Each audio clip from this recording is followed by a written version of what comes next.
ঠাকুর মা ও স্বামীজির চরণে প্রণাম জানিয়ে শ্রী শ্রী মায়ের কথা থেকে কিছু অংশ পাঠ করছি।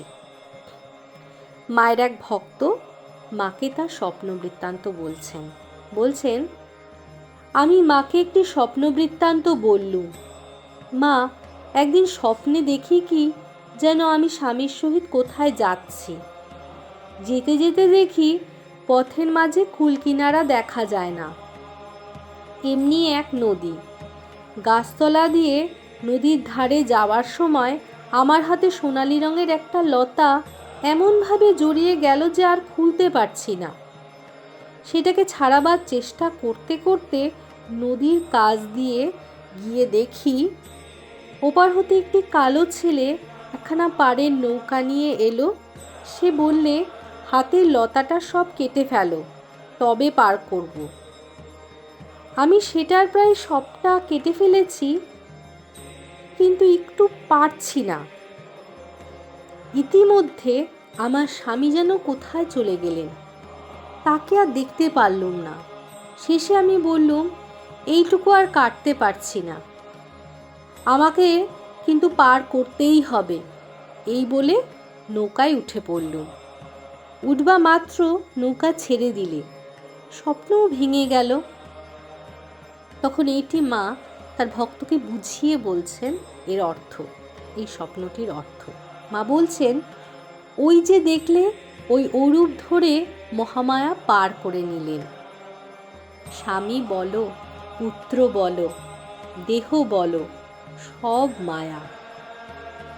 এইসব মায়ার বন্ধন কাটাতে না পারলে পার হওয়া যায় না। দেহে মায়া দেহাত্ম বুদ্ধি, শেষে এটাকেও কাটাতে হবে। কিসের দেহ মা? দেশের ছাই বই তো নয়, তার আবার গরব কিসের? যত বড় দেহখানাই হোক না, পুড়লে ওই দেশের ছাই, তাকে আবার ভালোবাসা।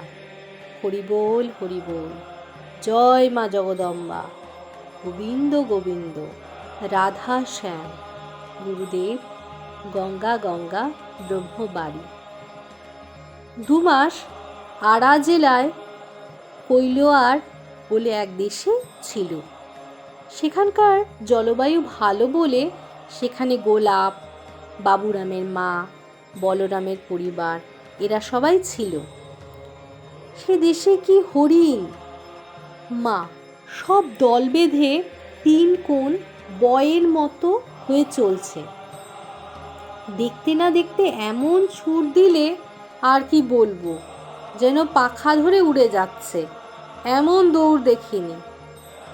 আহা, ঠাকুর বলতেন, হরিণের নাভিতে কস্তুরী হয়, তখন তার গন্ধে হরিণগুলো দিকে দিকে ছুটে বেড়ায়, জানে না কোথা হতে গন্ধটি আসছে। তেমনি ভগবান এই মানুষের দেহর মধ্যেই রয়েছেন।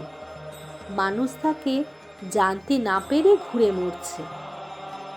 ভগবানই সত্য, আর সব মিথ্যা। কি বলো মা?